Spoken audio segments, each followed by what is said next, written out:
તો આ તરફ કચ્છમાં ડિમોલિશન મુદ્દે ગુજરાત હાઈકોર્ટમાં અરજી થઈ હતી, જેમાં કંડલા પોર્ટ ઓથોરિટી દ્વારા ડિમોલિશનની કામગીરી હાથ ધરાઈ હતી। મિલકત અંગેનું વર્ણન કર્યા વગર કામગીરી કરાયાનો દાવો છે। તો દબાણ અંગે નોટિસ વિના 7 દિવસમાં ખાલી કરવાની નોટિસ આપવામાં આવી। યુનાઇટેડ સોલ્ટસ વર્ક્સ ઇન્ડસ્ટ્રીના વર્કરોની સોસાયટી હતી, ત્યારે કુલ 700 જેટલા લોકો સોસાયટીમાં વસવાટ કરતા હતા। અરજદારોએ કચ્છ કલેક્ટરને આપી હતી વાંધારત।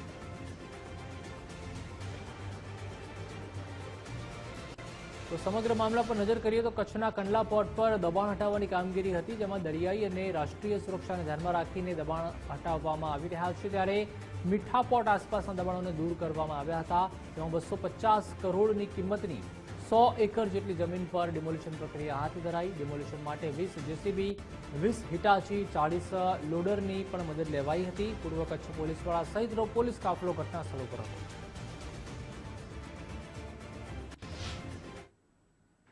કંડલા પોર્ટનું અને કલેક્ટરનું એક્શન કોર્ટના પ્રોસેસને ઓવરરીચ થવાનું છે।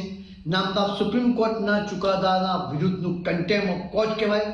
નામદાર સુપ્રીમ કોર્ટે સ્પષ્ટ કીધું છે કે ઘર એ દરેક વ્યક્તિનું એક સપનું હોય છે અને એ ખ્વાબમાં જીવતો હોય છે। આ ખ્વાબ તેમને કોઈ પણ કાયદાની પ્રક્રિયા વગર એમને તોડી નાખ્યું છે।